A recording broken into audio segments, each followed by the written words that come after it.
Well, I don't know. I don't know if there will be a fallout. I don't know. I don't think there's going to be fallout. I think there's actually going to be something that with something else attached to it. As a matter of fact, it's not a fallout. It's something that they're going to build on. They're going to start building on it. And so, and I think Pelosi and Biden find themselves in a weird position. They are both Catholics. They're both very proud Catholics. And so I really wouldn't be surprised if the church. Hello. I am just waiting to see if Gio is going to make it tonight for our final discussion on love songs. I hope she does.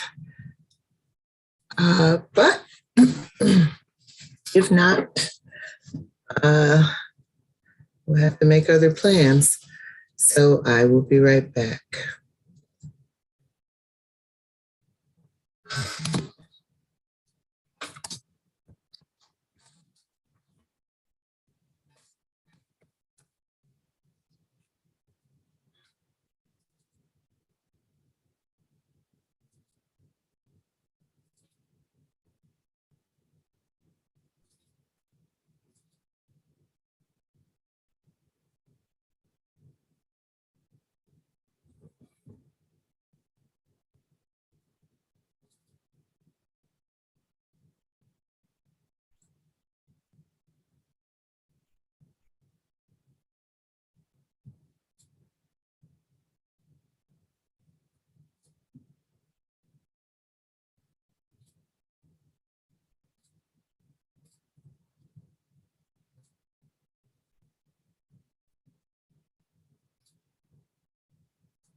Fourth grade teachers, David Morales and Aaron Garcia.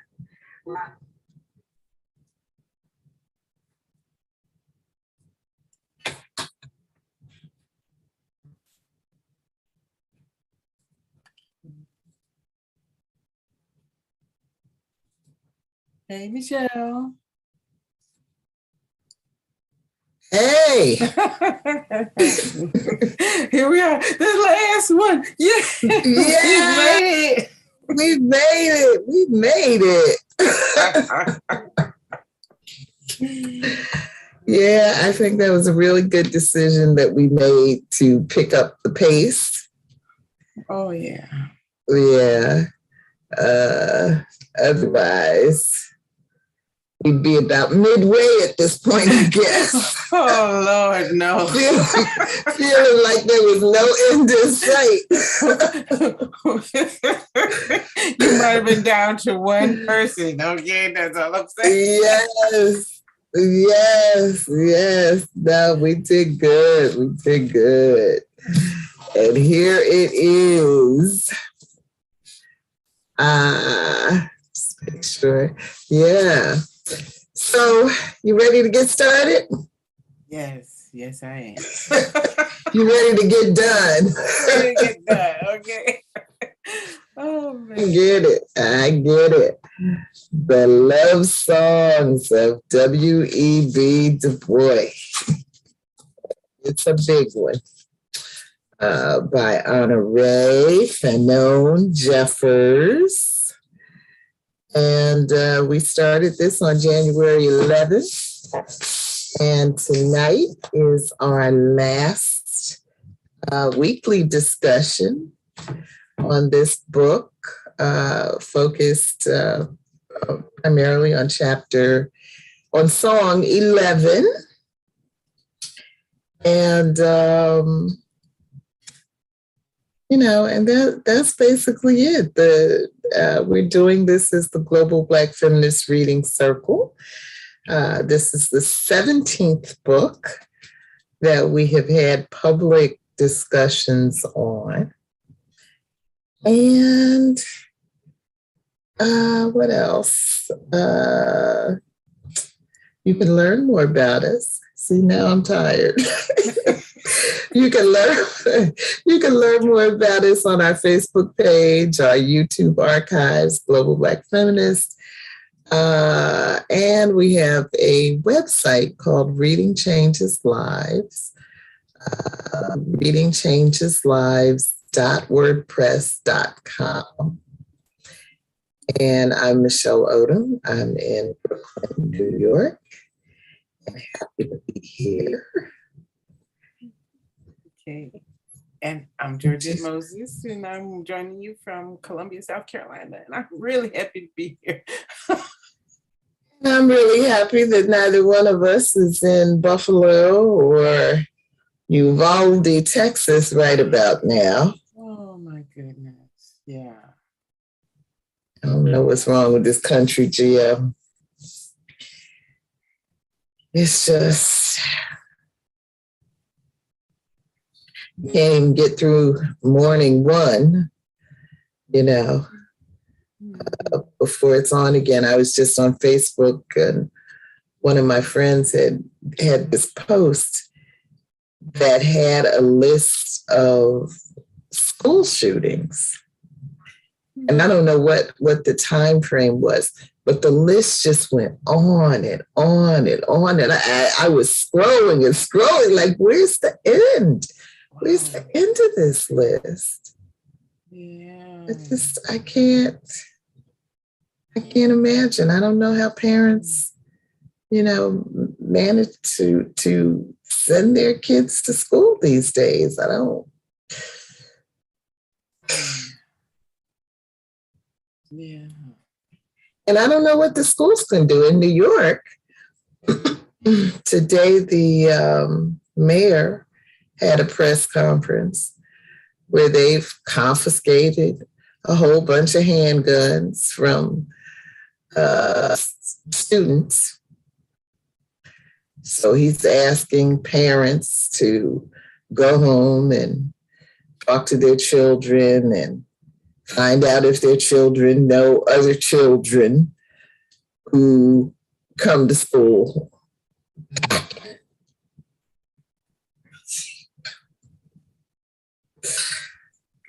I don't have any words for what is going on. What is going on? How do you even get your hands on a gun as a child? Yeah. Well, I guess if you know the wrong people, it's easy. I guess so. And it doesn't stop. I mean, you have New York, who has very strict gun law. And then you have Texas, who has next to no gun laws. And you get the same result. So there has to be a different approach to this problem. Absolutely. Absolutely. But violence is so steeped in American culture in one form or another.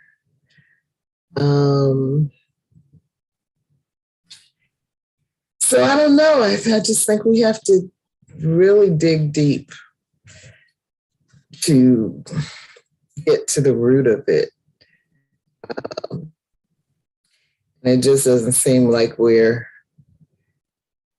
in any way moving in that direction. So I guess we have lots more of this to look forward to. I heard, what was I listening to today? Talking about Donald Trump over on his own social media channel. Had tweeted or retweeted something calling for a civil war. And that does seem to be the aim behind a lot of this activity. So I don't know, I guess America really has not had a war on its own soil in a long time. And I guess some people are just itching for it. It's not enough. It's enough for me, Gio, to read. I can read about it and no, I don't want to live through that, Yeah. But, people don't read. No. Yeah, that's number one. That's number one. They probably It's very limited what they learn in school. Right. So I guess we just have to keep doing the same stupid stuff over and over again until we learn. I don't know if we have that kind of time. Anyway, speaking of time. Let's see. Of course, I have a massive, share the screen, a massive agenda that we are not going to get to. Yeah, but I did want us to acknowledge again, the situation in Buffalo. But of course, as soon as this was hot off the press, the stuff had broke out in Texas. I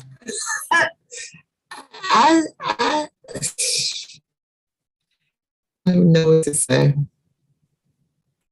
I did want to remind you that I'm going to try to have a meeting in 2 weeks on June 8th, a private meeting, for us to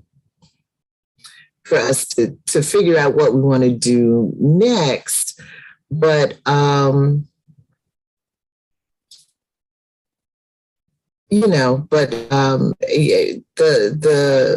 book by Alice Walker, Gathering Blossoms, is what Karen and Leon and I decided to read for Reading for Change. And that's going to start on August 14th on Sundays at 4:30.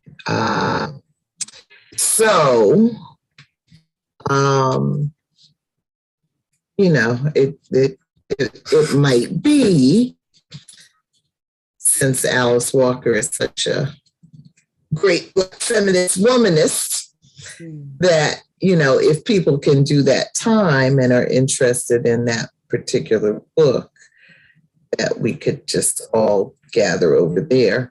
But nevertheless, I'm going to have the planning meeting with, to see, because I don't know if we just lost people because they didn't want to do this particular book, the Love Songs, or they're just, off into whatever. So I'll host the meeting on June 8th and try to figure out where we are. Okay, that's a plan. So for tonight, I'll go ahead and read this summary. It's big enough for me. Let me see. The power and need of real education for Black men and women. Oh, I was just talking about reading. The power and need of real education for Black men and women is the focus of Song 11 of the Love Songs of W.E.B. Bois by Honorée Fanonne Jeffers. It reads, when we call for education, we mean real education. We believe in work. We ourselves are workers. But work is not necessarily education. Education is the development of power and ideal. We want our children trained as intelligent human beings should be, and we will fight for all time against any proposal to educate Black boys and girls simply as servants and underlings, or simply for the use of other people. They have a right to know, to think, to aspire. And that's W.E.B. Du Bois from the Niagara Movement Address. And then a quote from Zora Neale Hurston, "Their eyes were watching God." I wanted to preach a great sermon about colored women sitting on high, but there wasn't no pulpit for me. I said I'd save the text for you. In the song, we see how Aggie, the first generation of African descendants to be born in the United States of Afro-Indigenous heritage, demonstrated her intelligence and used a number of skills from her lineage to protect her community from the worst aspects of slavery. We also see the toll on the mental health of enslaved people, as well as white people, such as Matthew Thatcher, mentally imprisoned by a culture they did not always support.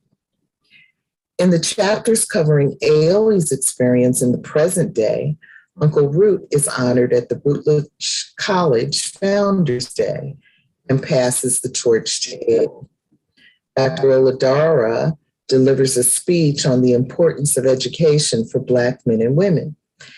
Ailey, frustrated in how to find more primary sources for her dissertation on Lena Rabbit and Black women in education, gets the bright idea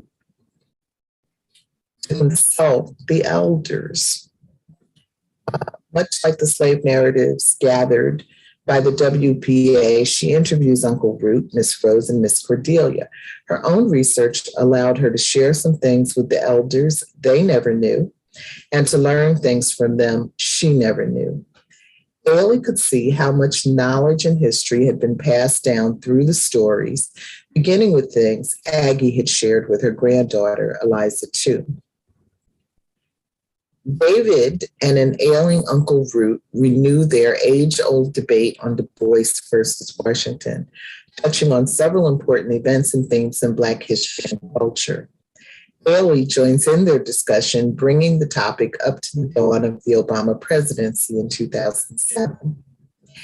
Ailey delivered the Red Mound Church history on the occasion of the church's designation as an historical landmark, and the family visited the cemetery containing over 200 years of history. In the end, Ailey begins to comprehend it is her own questions that keep the long-haired lady alive in her dreams and passing down knowledge to the children of the formerly enslaved, which is hidden in plain sight. And for summaries of each chapter from Song 11, please see the addendum to this document. So, where do you want to begin?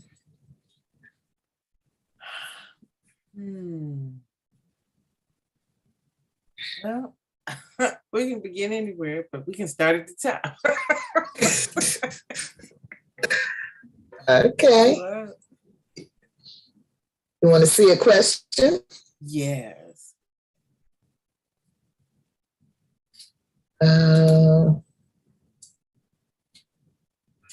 Let's see. Did I highlight? I think I highlighted.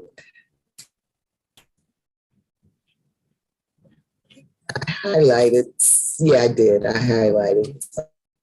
Okay. I didn't write. Oh, here's the first highlighted one. Okay, you want to read this one? Okay. Eliza too, Mima, shared memories of events before emancipation. Grown folks used to talk about slavery and freedom. but they ain't never used that word.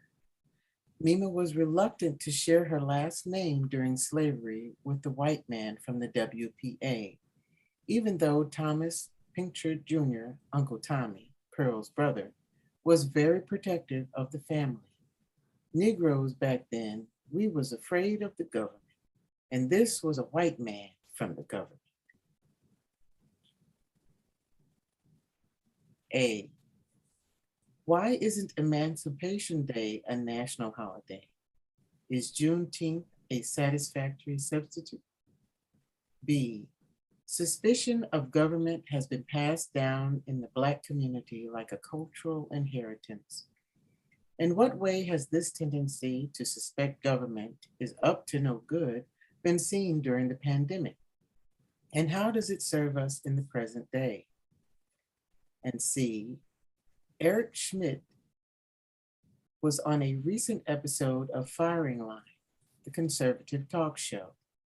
The former Google CEO discussed new directions for artificial intelligence, including technology that will study your every thought and feeling 24 hours a day to help you make improvements. Is there any reason Black people should be suspicious of this level of surveillance? And if so, why? What about other people? Should they be concerned, in your opinion? How might we protect ourselves from such a breach of privacy? Might our fears be an impediment to progress? Okay. Okay. Yeah, that was,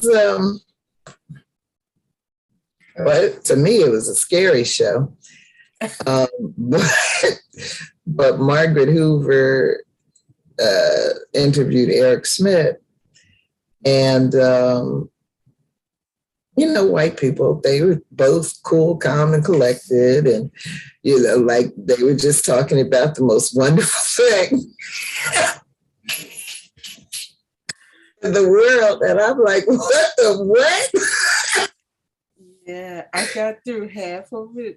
And Okay. I was listening like, oh, of course. Who is this guy again? Oh, Mr. Google. I'm going to suck the marrow of data out of your very bones and sell it to the highest bidder. Yes. Yes. I'm glad you started watching it. You see what I'm talking about? I was like, and then he said something like, we might have to, they'll get some general intelligence to the degree that, but it won't be like us, but we'll have to worry about, well, what does human mean by that? I'm like, wait a minute, dude, you talking about Terminator, okay? Oh, yeah. And there's a book, a very good book by a guy named Yuval Harari. It's called Homo Deus, Human God. And he is really putting on paper a couple of years ago, actually, the stuff that Eric Schmidt is talking about in that show. But of course, he's doing it in a lot more detail and really giving you the why you should be scared shitless of it. Yeah. So, but that's why, as I was reading that aspect, formerly enslaved people had no reason to trust the government whatsoever.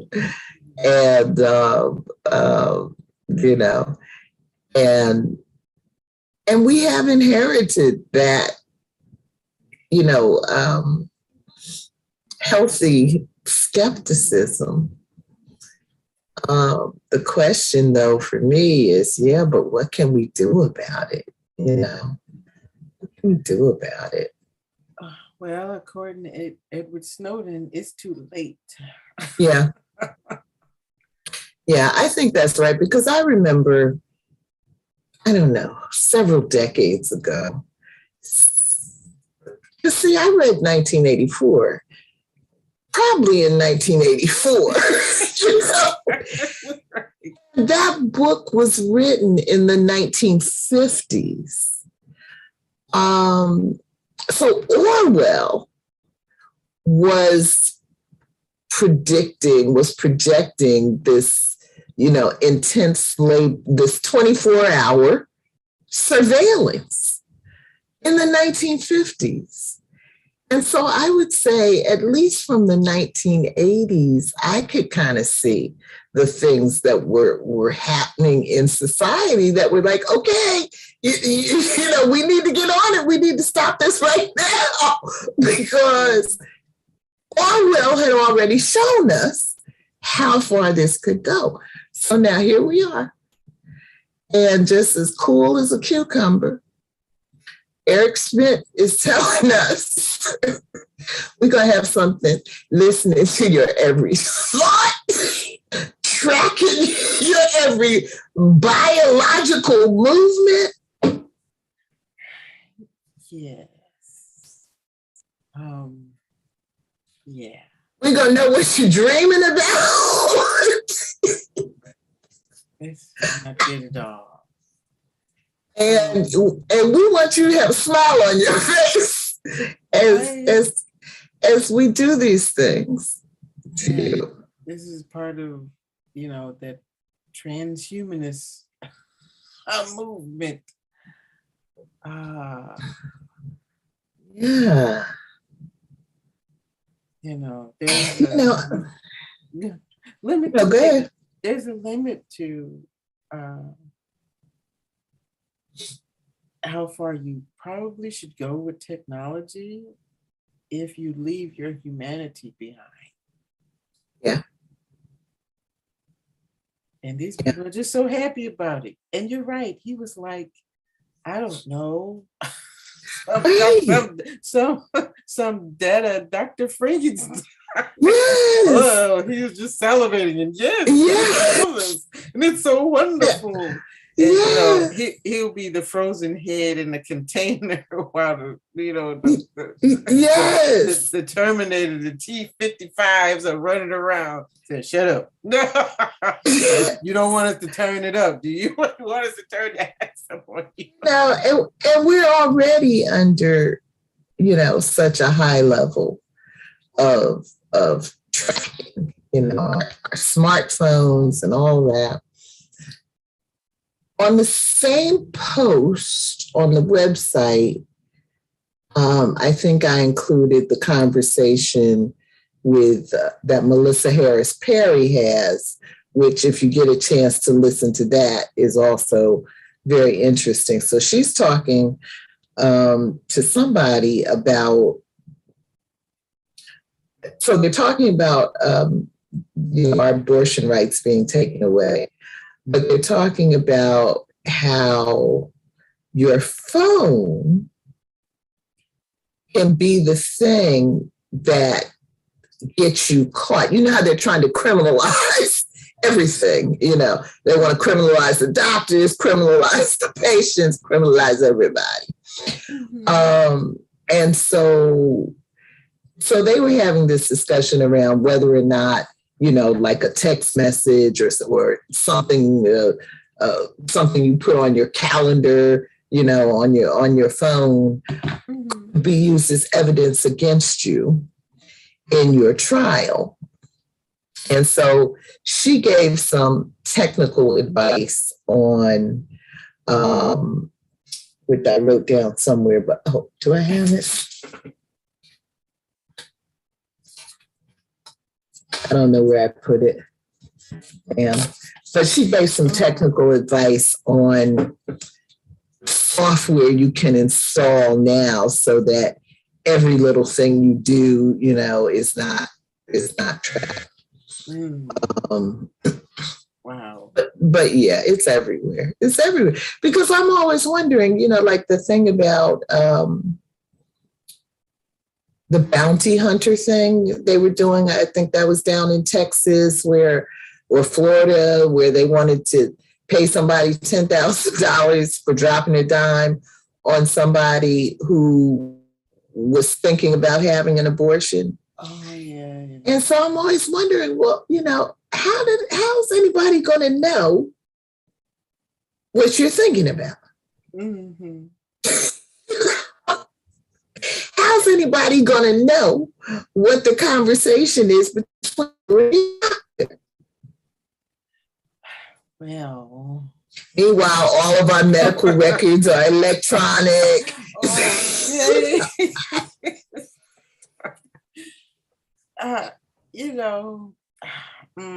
The slippery slope, we've already slipped down it. And the things we, poo-pooed people as you conspiracy theorists. Well, it is a conspiracy, but it's no longer a theory. Right. Right. We're there. Yeah. So Mima,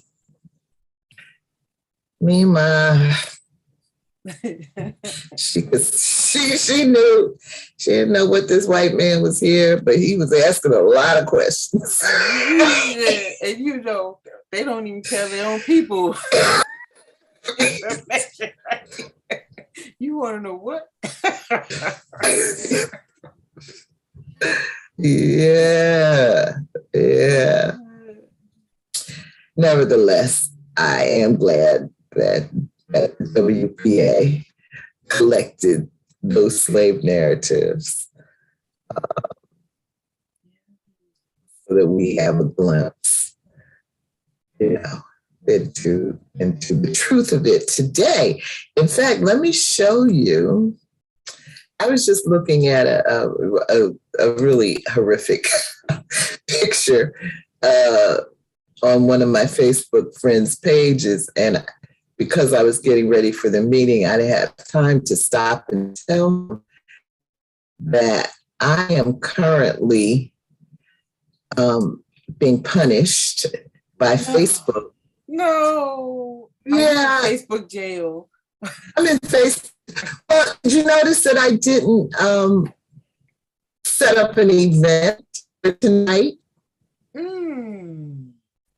Yeah, I usually do events on the group page, on the Global Black Feminist Facebook page,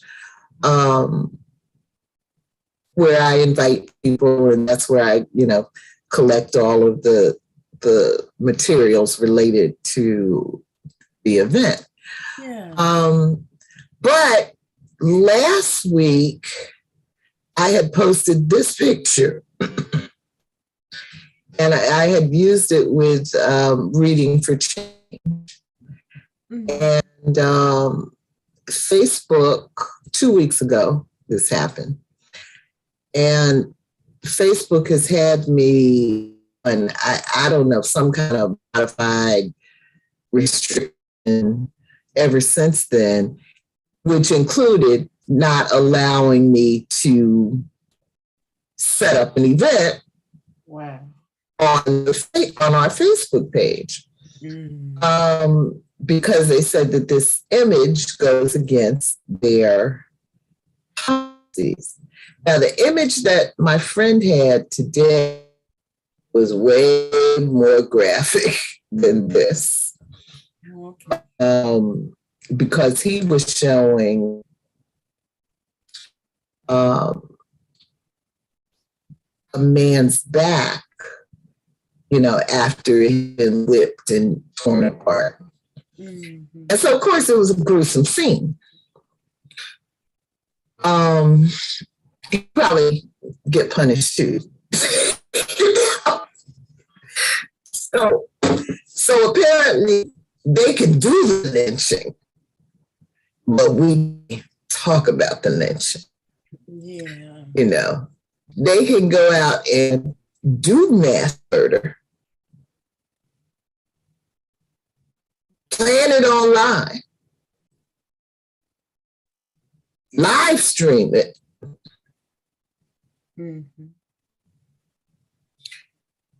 But we shouldn't be talking about lynching. We should be showing a picture of a lynching. Yeah.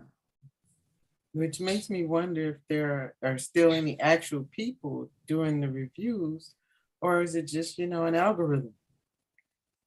I think it's all bots. I think it's all bots. But and I know they have a hard job trying to pick out the, potential mass murderers and all of that. From people that are trying to talk about real history. But it's wearing me out. I mean, and I didn't go through the process to challenge it because I'm just tired. I'm just really tired of Facebook. I really have been thinking about getting off of Facebook and thinking about how, what I would do to like try to get the links to you guys. So, I guess I could email it. Because I'm just sick of Facebook. Yeah, I've been there a long time. I've been there a long time. I've gotten some joy from it, but it hasn't really been a fun place for me for a long time. So, okay. Anything else you want to say about surveillance? What about the pandemic and how our suspicion, that's what makes it hard when you're dealing with people who are so untrustworthy,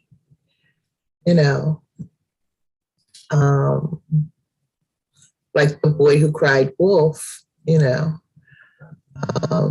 get so you don't know what to believe.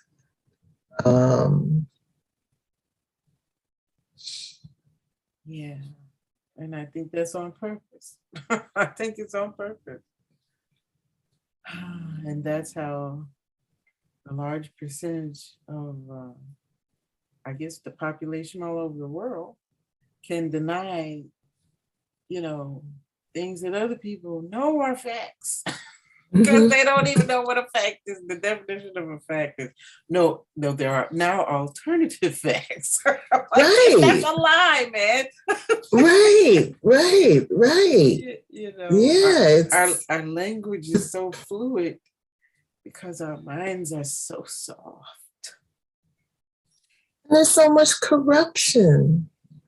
There's such a lack of morality and integrity and ethics, and so even scientists, people that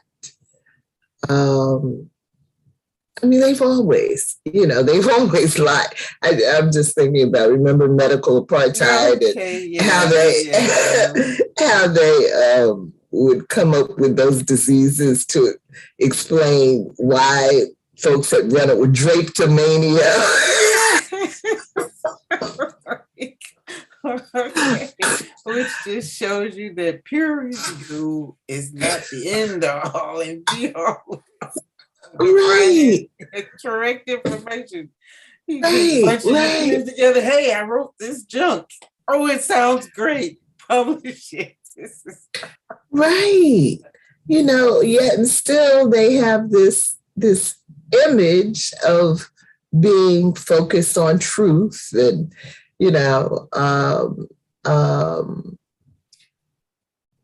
which would be fine, but if you don't match that up with integrity, then we still have to maintain this level of suspicion about things that, it would be nice to be able to rely on. It's a luxury we don't have. Yeah. We don't have good journalism accessible to all people anymore? Yep. Yep, you got to go out of your way to try to find out what's going on. And, and you can easily get sucked into some kind of little cult Yes. madness going on. And, next thing you know, you're drinking the Kool-Aid.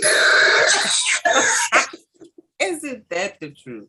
I mean, you better read everything with a critical eye, because you don't know where they're getting their information from, right? And then that's repeated on the news cycle, Right? all week long, and now it's become a fact. No, that doesn't make it a fact. What's that old expression about? I don't know. Believe half of what you see, less of what you hear, something like that. It was wisdom, though. It sure was. It sure was. Yeah, because I tend to believe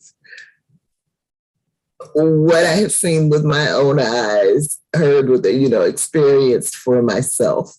I'm more inclined to accept that as truth. But even with that, I know, just like a magician, can do all kind of fancy things with their hands. And so you don't, even what you see, may not be accurate. And that very thing, our hesitancy to be able to believe because of the technology that's, exponential with the deep fakes. I mean, that was something we'd heard Edward Snowden say, a passing line. Who knew what that meant? And now it's just like everywhere. It's normal. They turned it into a toy for people to use on TikTok. But now how do you know they haven't been using that on you all the time? Right. And that very doubt, is what people who believe that Sandy Hook was, an illusion, cling to. Now, how do you fight, how do you debate a person who, believes these kind of things because of the technology that's employed, because of the subterfuge, Right, the trickery. Oh, it's just, I'm like, if my little grandchildren ask me something, I can't definitively say a thing anymore. Mm-hmm. It's always going to have to be a caveat. And there's an asterisk here just in case this thing. Right.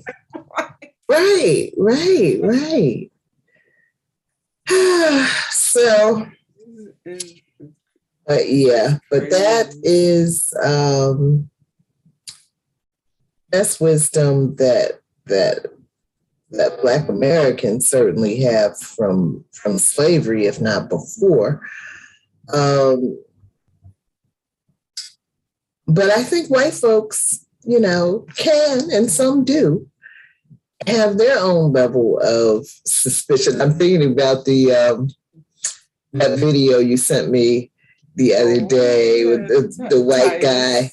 He was fun. I never heard of him before.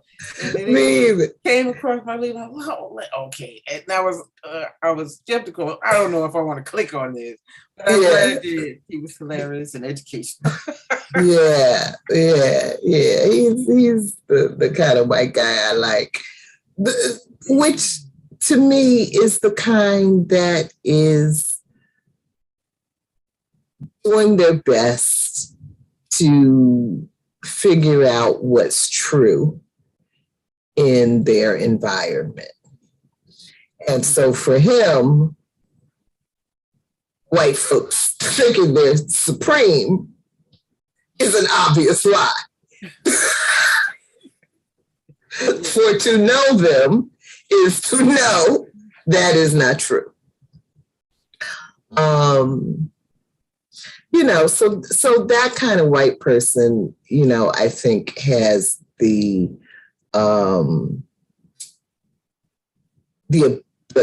healthy skepticism about what's fed to them.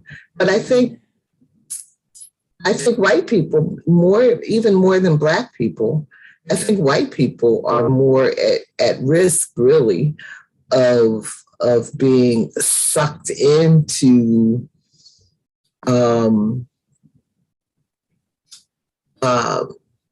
like the whole AI kind of thing, the whole this is good for you, we want to improve you.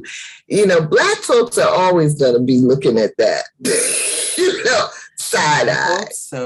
I hope so, but Gio. I'm not so convinced when I see some videos and listen to conversations. I'm like, okay, really? This is how you guys are thinking? You need to pick up a book. No. Yeah, you're right. You're right. Because they've become enamored with it all, the illusion of it all. Mm-hmm. And, the fake lives they build online. Mm-hmm. Because their own reality is too painful to deal with. Yeah. So, I mean, when I was a kid running around, probably everybody's done this. You put the t-shirt on your head and you're like, tossing your head around. Now you have these apps that just change how you look all together so you can look like whoever. Yeah. And your mental health is just gone. The mental health. I don't know who these young people are going to be coming up. Yeah. With all of this. It's definitely dangerous. Yeah, I have a picture on my Facebook page. It's my face with Janet Jackson's hair when she had long, straight hair, and Janet Jackson's body.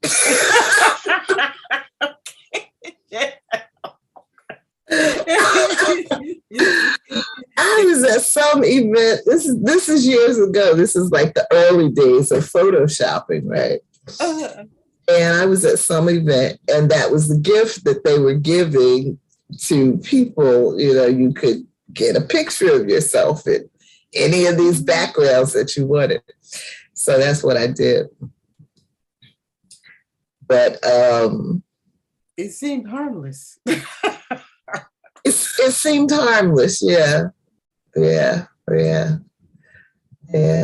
All these years later. Well, you're not, trying to get plastic surgery or anything. So, after the brain forms, I hope. No, you might not be susceptible to. Right, and I was older when that happened. But one of my girlfriends is out of town right now with her daughter who is having surgery. And that's one of the things she said to me, that so much depends on the circle that you're surrounded by, but what their concept of beauty is, Her daughter, it's beautiful as far as I can tell. And she's not a baby, but I guess she is still, a part of a circle where specific standards of beauty are required. So, but yeah, no, when I did that, I just thought it was funny. I just thought anybody that knows me knows I do not have Janet Jackson's body. No stage in my life. Okay. Well, was it the pleasure principle stage, or was it the love will never do stage. I love me some Janet, but but I did not have her body, and I'm okay with that because she works for it. Yes, indeed. Because that's her job, okay? Yeah. That ain't my job. That ain't my job. So no, but yeah, I mean, I just think, this culture increasingly is unable to cope with reality, and it's got a million different ways to escape. So that's what it's going to do. I mean, unfortunately,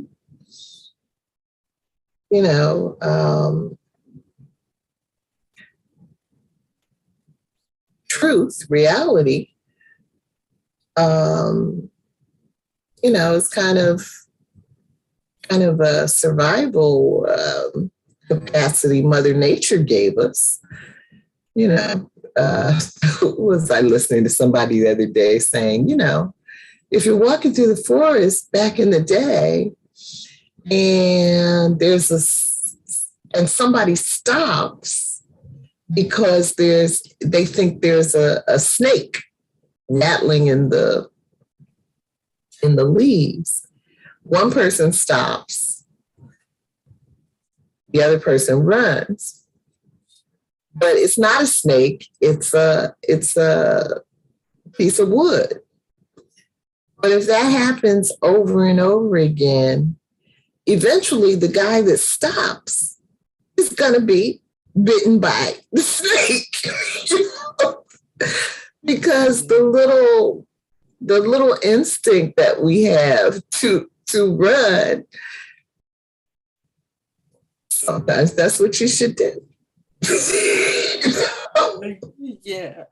Or carry your own stick. Carry your own stick. Yes, do something. But to be connected to reality so that you can protect yourself from the real dangers that are out there. And you don't have to put energy into dealing with things that are not real problems, Yeah. But it seems like we'd rather work on the phony face stuff and let the real problems just grow and grow and grow. Like this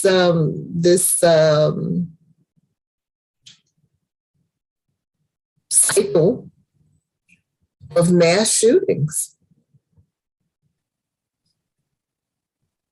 I saw something today. I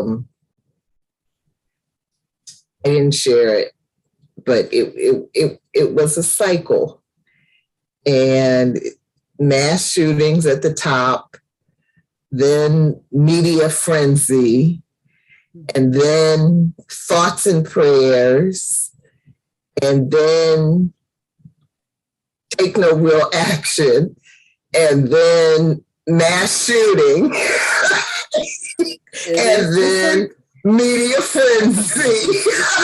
Yeah. Let's interview everybody. Thoughts and prayers. Do nothing. Yeah. I was encouraged to see Beto O'Rourke stand up. And I can't remember the coach of some, because I don't really watch sports, but a basketball game, at the press conference, he said, "I'm tired." He got up. He said, "This has got to stop." And, we need more people to be tired and get up, and not just fall back on, oh, the problem is bigger than us. No, heck no, it's not. First, you get to the money, okay? The people selling the stuff, all right? Who's making the money? Who's paying the senators to vote for these, these laws, okay? Right. Just, that's the problem. If you stop the money, if you put people in jail, okay, because it came from you. You know, there's some place, I don't know exactly where, but they have legislation where if you serve someone a drink, well, and they get in an accident and harm somebody, now they're liable. So, okay, what is that breaking? Right, well, Let's try. Right, just like this barrel of guns that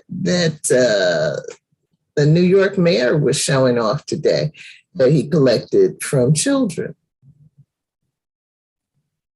Where did they get it? Yeah. Yeah.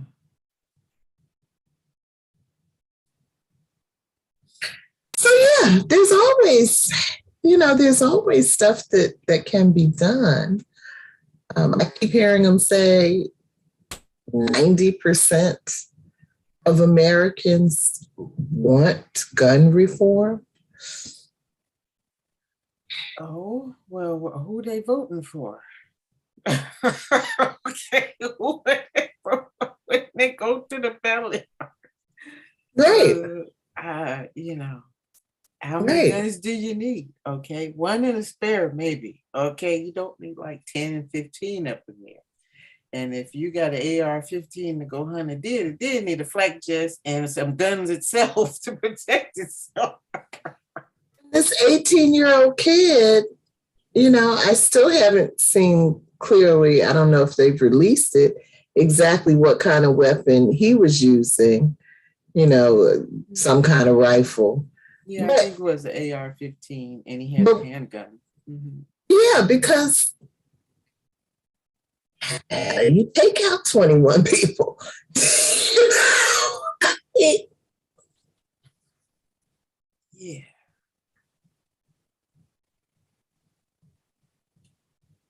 Before anybody could put a stop to you. Yeah. Oh, Gio. Let's see. What else? What question was that? Was that 9? Was that 9? Okay. Okay. Let's see. This is 12. Miss Rose tried to help Ailey grasp how hard things were back then. Them was hard times, baby. You understand me? Real hard times. White peoples, they was mean to colors. Y'all young folks don't know how mean they was. Ain't nobody gonna kill a colored man for looking at a white woman now, but they would do them kind of things back then. They was killing colored men like it was Judgment Day. Hadn't been for Uncle Tommy, I don't know how hard it would have been for my family. My mom was a good-looking woman. Ain't no telling what some white man would have did to her if it hadn't been for Uncle Tommy. Ain't no telling what would have happened to my daddy trying to protect her. Uncle Tommy kept us safe. He was a good Christian. He was, but I ain't want to always be standing in the white man's shade. And all this time, I've been asking myself, why couldn't them crackers just leave us colored folks alone? Let me tell you something. That white man with his contraption, he killed Mima. That's what he did, bringing all that up. He broke her heart. I wish that white man never came up here that day. I wish to God he never had. Miss Rose was too upset to speak after this, and the two women sat silently for 15 minutes. Ailey concluded her interview.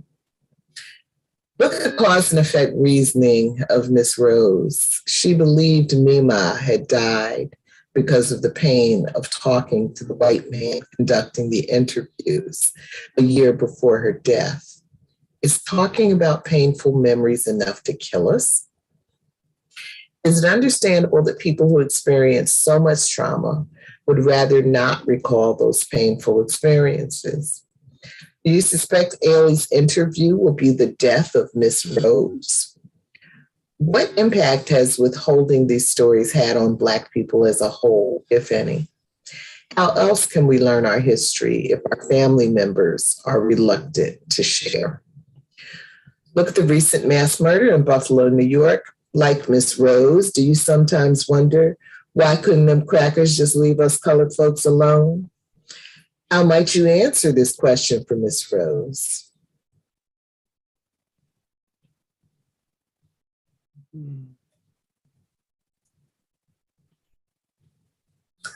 Well,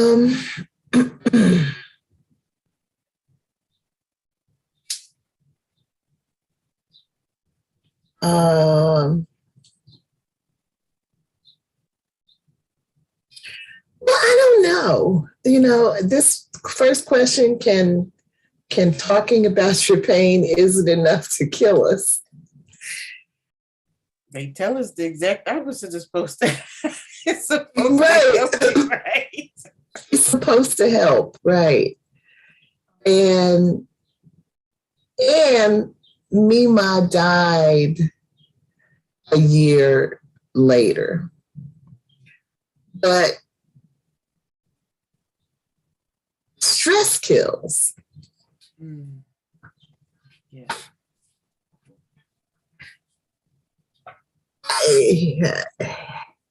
I believe stress is what killed my son. And I was listening to,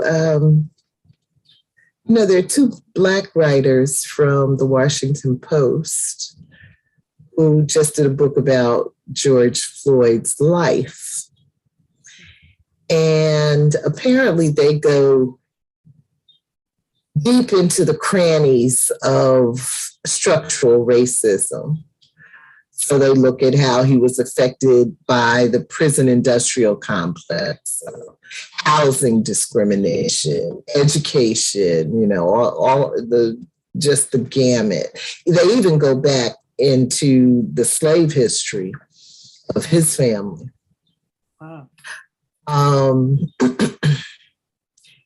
And one of the things that they were talking about, one of the writers was talking about to Amy Goodman on Democracy Now!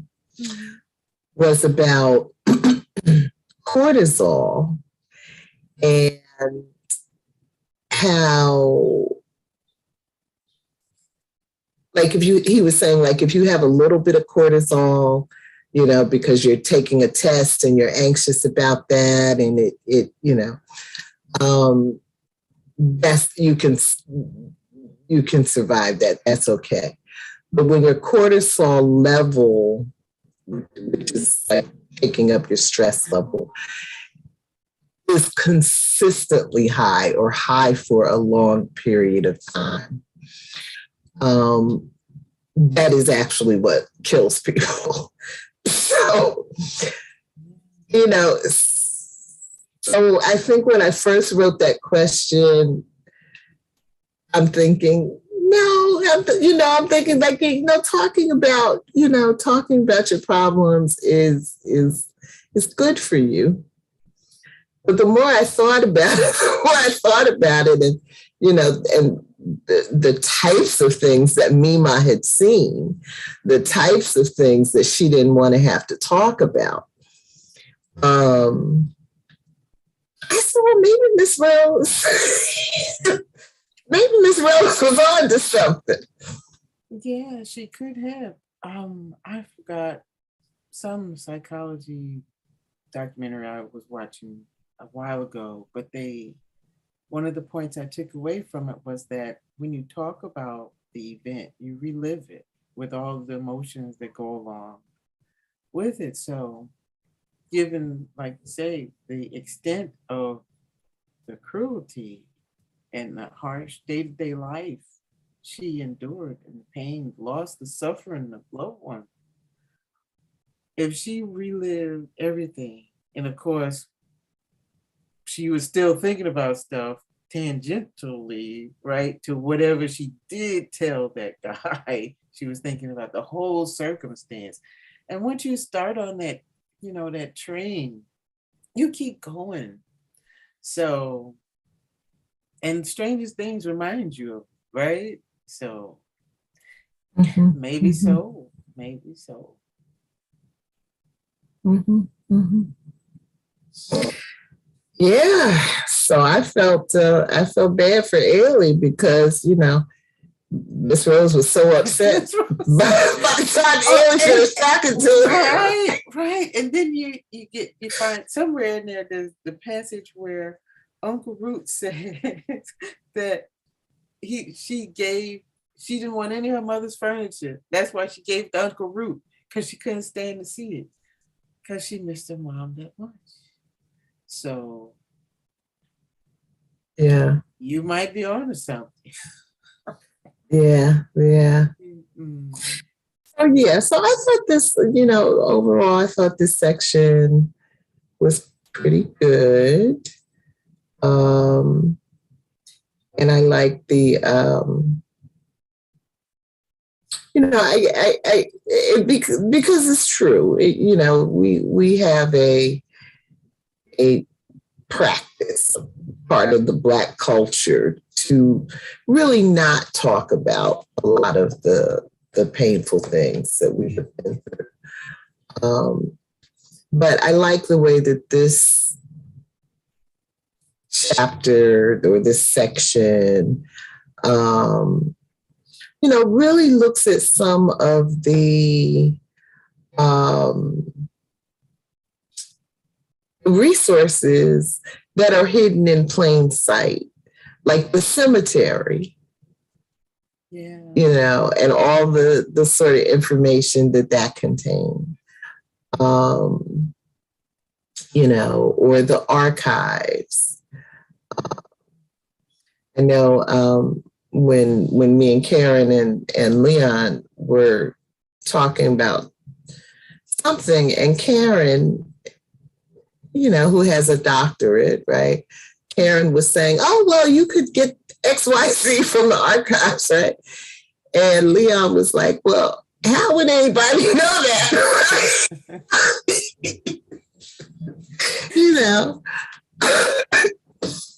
Yeah, because, if you're not that far to your education, yet and still, there is all of this stuff that's all around us. And, that other people who were able to kind of look at the truth have really methodically collected and preserved. And so does it really matter if you don't know your particular family story, if you have access to the general story? We got an idea. Yeah, I agree. And we'll have to go to those archives, because nobody in my was forthcoming with information. Yeah, no, mine either.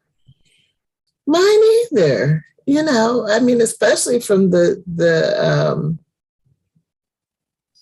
way back. My mother was a very private person. They didn't talk about all that stuff. My father was very open, but even he didn't, I'd pick up little tidbits here and there. But really nothing that formed for me an actual story, Like I know he didn't want. He was born in Birmingham. He did not want to raise his children in the South. And, and as soon as he was able to, he was moving all over the country, as a young man, went to California. So I actually was born in California. So I know he didn't want to raise his children in the South. I don't know what he experienced that caused him to feel that way. Mm-hmm. But I know the general Black history of why somebody might feel that way. Yeah. Yeah. So yeah, but I guess it is something to think about. I mean, you don't want to kill your family when you're trying to get them to share. Yeah. And the same way we started out talking about the invasiveness of technology, but technology, the reason it has been able to advance, I think, with so little opposition, is there are good things that come from it. One of my favorite shows is Finding Your Roots with Henry Louis Gates.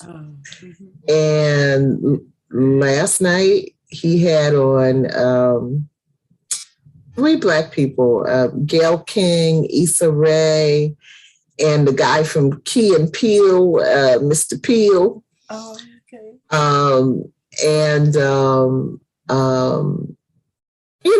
And so as with every episode, they find out all kinds of things, both because of what's in the archival records, as well as what they can do with DNA, and the technology of all of that. So,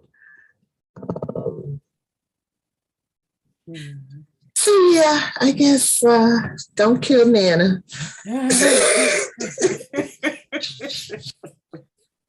Don't kill Nana, because inquiring minds want to know. Oh my goodness. But Ailey had to use technology because unlike some of her ancestors, the people she was taught, she spoke to, except for Uncle Root, he didn't have a lot of reading and writing skills. So there would be no written memoirs or letters to find.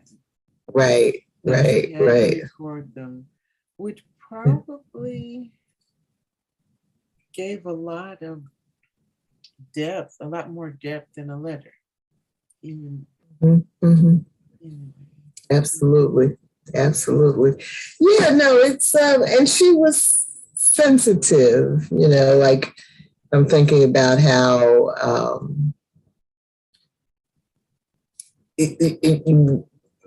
when she was thinking about saying to Miss Cordelia that she was related to the white trash flankers.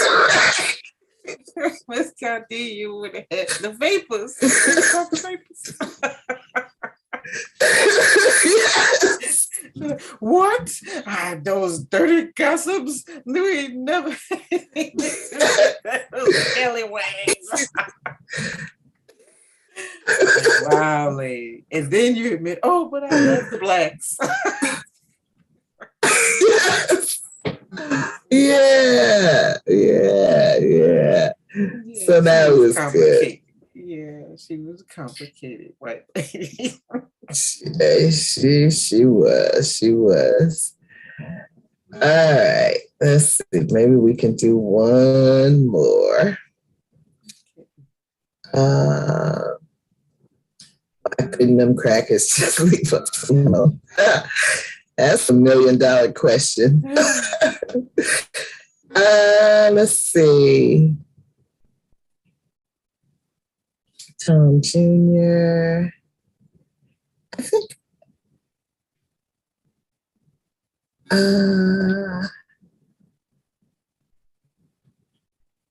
This I guess I did want to talk about reparations. Okay, you want to read this one? 13? Okay.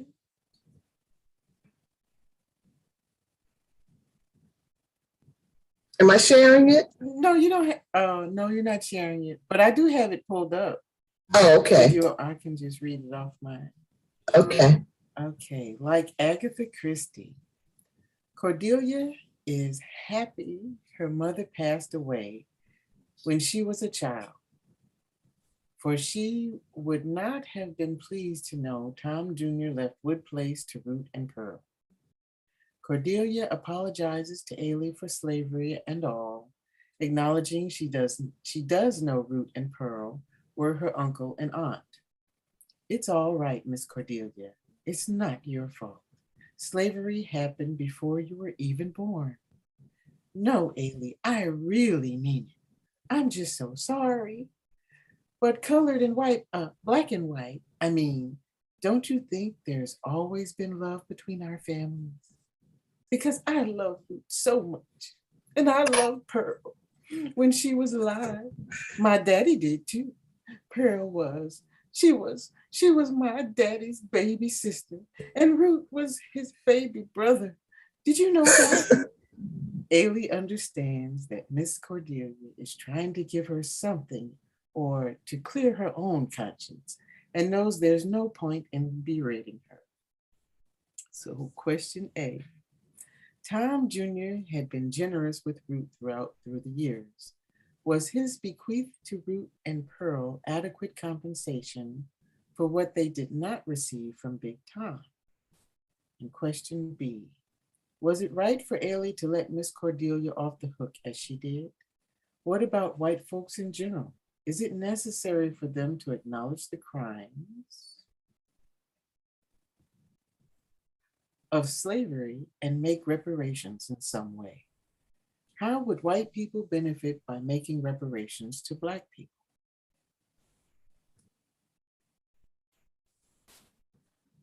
Well, how big was the farm? That's my question. You got the farm, you got the cemetery, you got the. It was big. Well, it was big when Samuel had it. Yeah, but. So I don't know what. I think that, yeah, I don't know. But I was just thinking about how.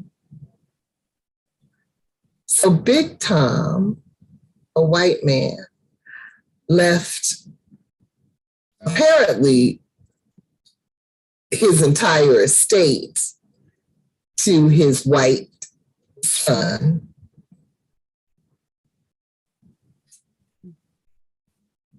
And gave nothing to his Black children.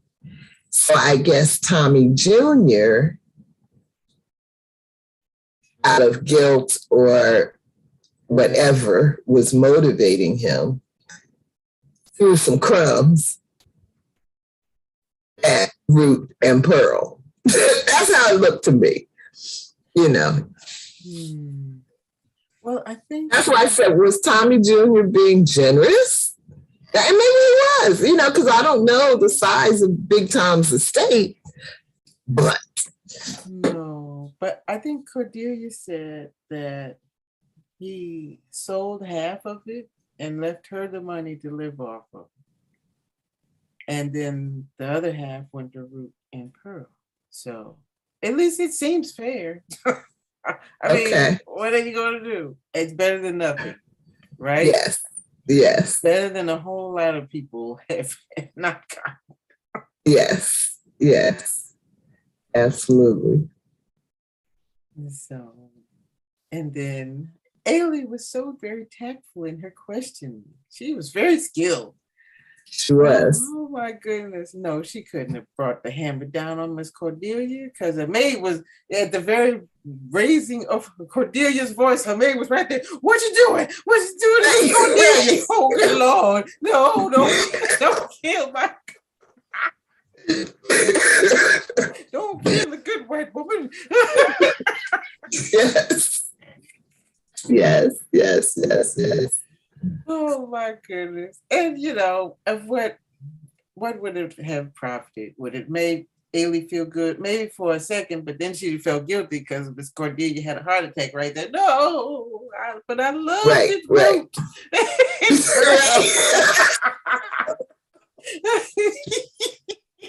Yeah, it would not have been pretty. It would not, which is why, you know, which is what I guess led me to the question of reparations, an acknowledgement. And so what Miss Cordelia was giving Ailey was the acknowledgement piece, right? Mm-hmm. And, you know, of course, in my other book group, we just finished reading Eddie Glaude's book, Begin Again. And really the key point of that book is that we can't solve the problems that we have in America without first acknowledging, you know, all of the sins of going back to day one. Yes. And, you know, but eventually that process to really move forward, to really put all of that ugly past in the past, is going to require some kind of reparations.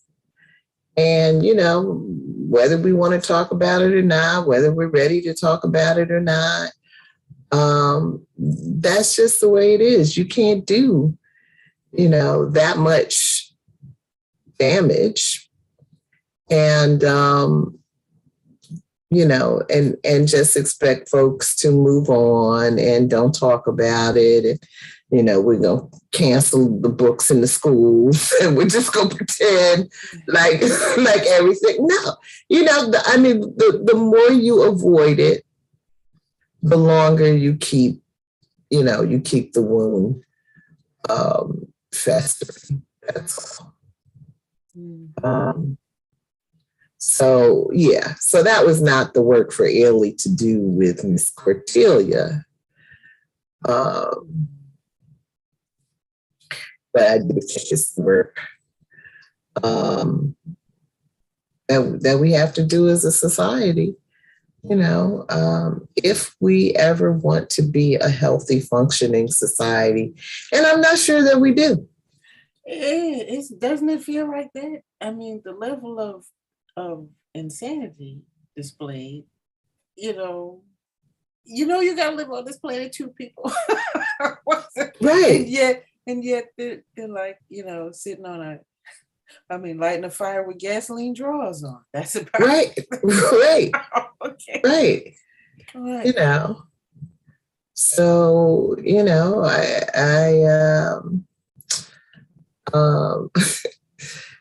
what's his name? Dr. Carr. I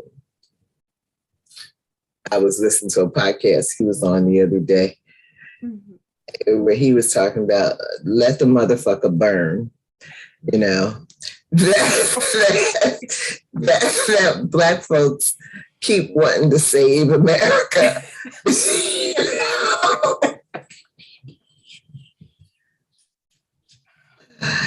And he was working off of something that Malcolm had said, but that was the point, you know, just let it burn. That, you know, okay, you know, we'll have to start from scratch. We'll have to build a new house, you know. My concern is, you know, when you got nuclear weapons on the scene, that I'm not sure there's going to be any rebuilding going on.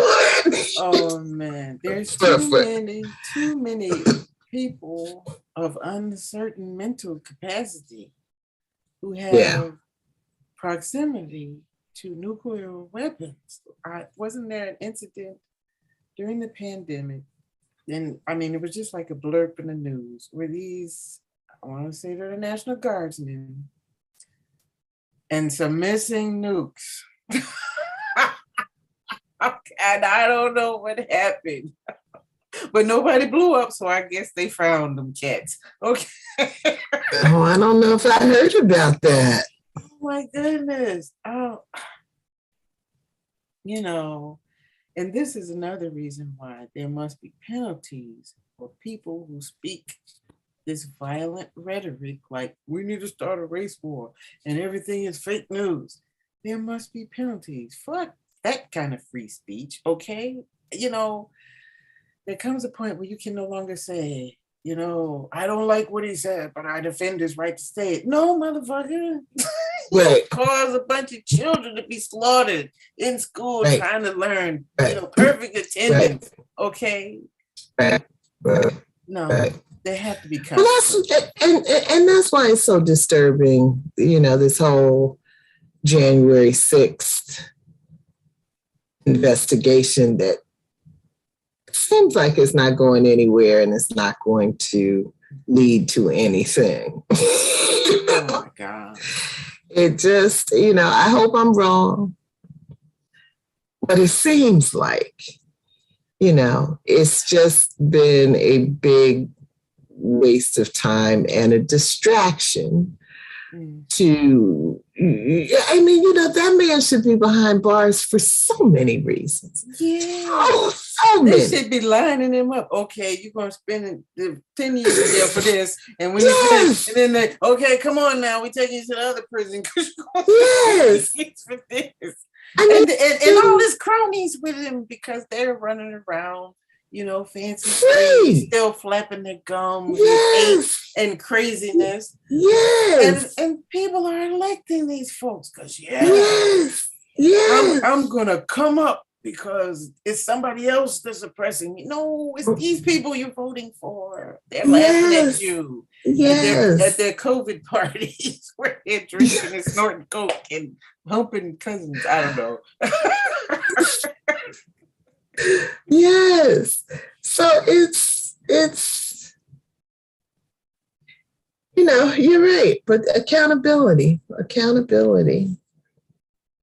And the fact that that none of them are being held accountable. Then I guess we just want whatever outcome. There's no way that he should be free over there on his channel calling for civil war today. No, and why is the political party afraid of him? Who he got? Right. Does he have hitmen he can call? You know, oh, you need to take out McConnell right now. Probably has a lot of dirt on everybody. You know, because he's been around for a long time, not in politics per se, but on earth, you know, and he comes from a crime background, a crime family. You know how to,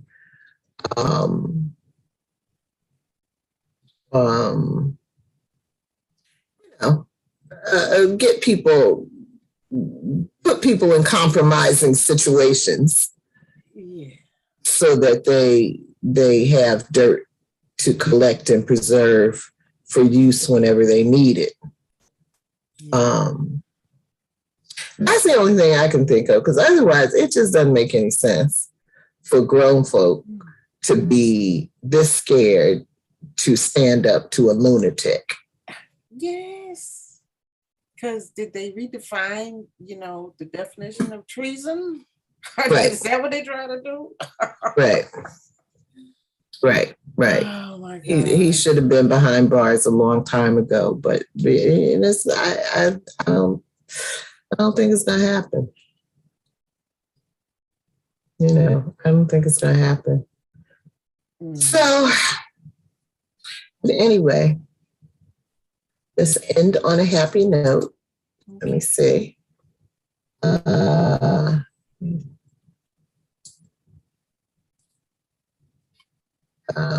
It's my screen. And so, yes, the Du Bois Washington debate. I guess I would just say about that one that for me, we need everything. You know, we just need everything. Because no one approach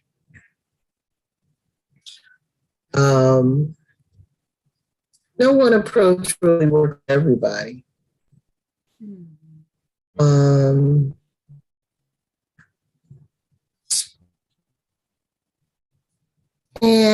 everyone, if you get a chance to listen to this, it's a little, I don't know, what's the word, esoteric, lofty, something, but nevertheless, a really rich kind of conversation. And so after all of the candy that we have ingested,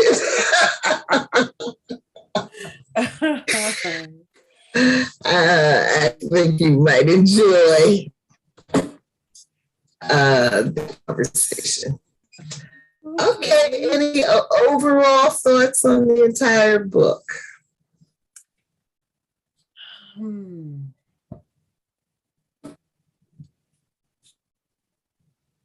Well, she did a good job.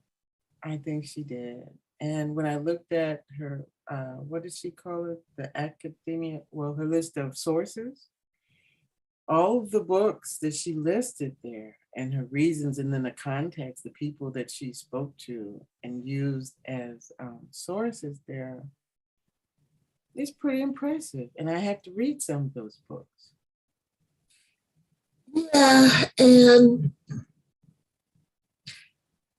I was frustrated through a lot of the book because she makes a lot of really good references, right? When she's telling Ailey's part of the story, she, or even when she's telling the historical part, she's bringing in a truckload of Black history. Yeah. But I always felt like I wish she would stop and, if not a paragraph, at least write a whole sentence. Like, for example, in one chapter, she mentions bell hooks. You know, well, bell hooks is the freaking shit, right? And to not have a sentence about bell hooks. You know, that would have been a nice moment. David was like, yeah, I read bell hooks, but I'm too drunk to remember anything she said. Right. Right. So that piece, that aspect of it was frustrating for me. But when I got to the end of the story, I kind of felt like, well, maybe just as Ailey was frustrated in being able to find enough resource material on Lena and Rabbit, and she had to get creative to find other ways to get the material. And then that scene with Ailey at the start, that she had been going to her entire life, watching other people pulling the weeds, but, you know, not being able to put any of those pieces together, which is why it felt to me like everything we want to know is hidden in plain sight. But we have to be curious enough to do a little digging. And so when I look back on all those little references, you know, that she makes to real historical people and events, maybe that's where maybe that was intentional, you know. But I think it's that aspect that at times made it feel more like candy than a substantive nutritional meal.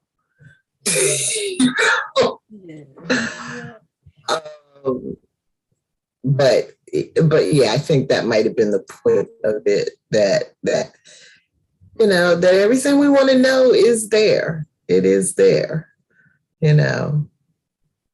But you gotta dig. Just take a lot longer to read the book that way. Why you go? Yeah. Right, the footnotes. We need a footnote right here. No. Yeah. Well, I did do quite a few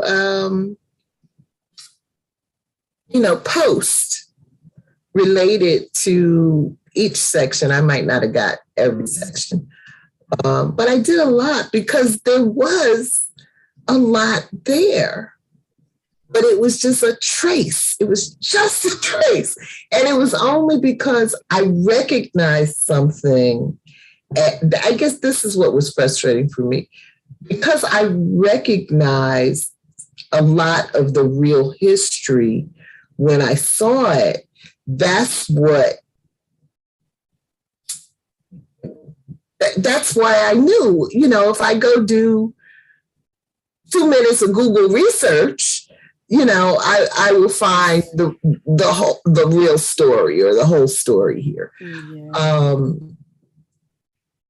But it feels like if you don't already know the history, then a lot of that is just going to go, right past you. You're not going to know what's a fictional character versus, a real person, so I don't know, but maybe I guess that's just the nature of historical fiction. That's why I like nonfiction anyway. Well, I was going to ask you, who do you think this book was written for? Because you bring up a great point. If you're a curious person, you stop right there and you go, is this a real person? Wait, I know something about that. Let me see and Google it. And now you've become an Agatha Christie. Right. She's inspiring you to become a historical detective also. Right. Things you didn't know.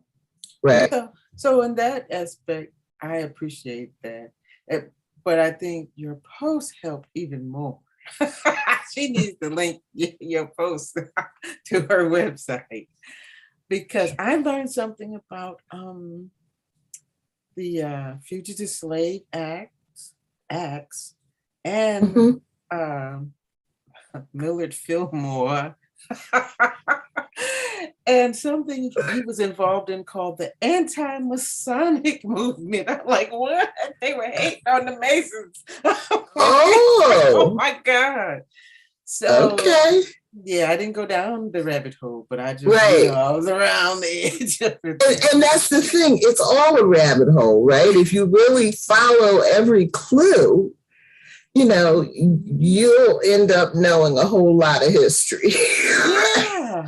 And given the preponderance of it, this is probably a way to introduce some people to it, Mm-hmm. To that, because we're become accustomed to sound bites, so we need our information pre-digested to tell us how to think about what's happening today, and that's not how you live in a society that's healthy for everyone to participate. Right. I so wish she could have done it in less than 790 pages.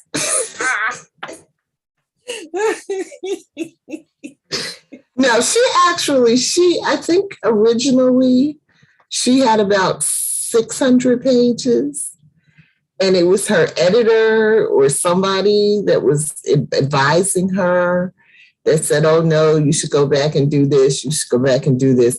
And that's why it ended up at almost 800 pages. Okay, well, I don't think, okay, Karen might disagree, but no, I don't think she should have left out anything. Because we'd be lost, okay? Yes. Gio, thank you so much for joining me on this journey. Oh, it's been a pleasure. It's been fun. I learned some stuff. Yeah. It's good. I love it when I learn some things. I do too. And there was certainly a lot to learn. And, and along with all of her songs, the pieces that are the quotes from Du Bois, that's a whole nother line of inquiry that one can get lost in. Yes. Yeah. So good job, Miss Jeffers. Thank you. Did it. Somebody will probably create a semester course about this book. Absolutely. Absolutely. As Gio said, you should see our website, readingchangeslives.wordpress.com. And just in the search bar, you can put in love songs and it will take you to a whole bunch of stuff. Good job, Michelle. Yes. You really shown. But you always do a great job. Well, thank you. Thank you. All right. So I see you in 2 weeks. That's a date. You be well and stay safe and try to be happy. Too. Find some joy. Yes. Okay. Likewise. See you soon. Bye.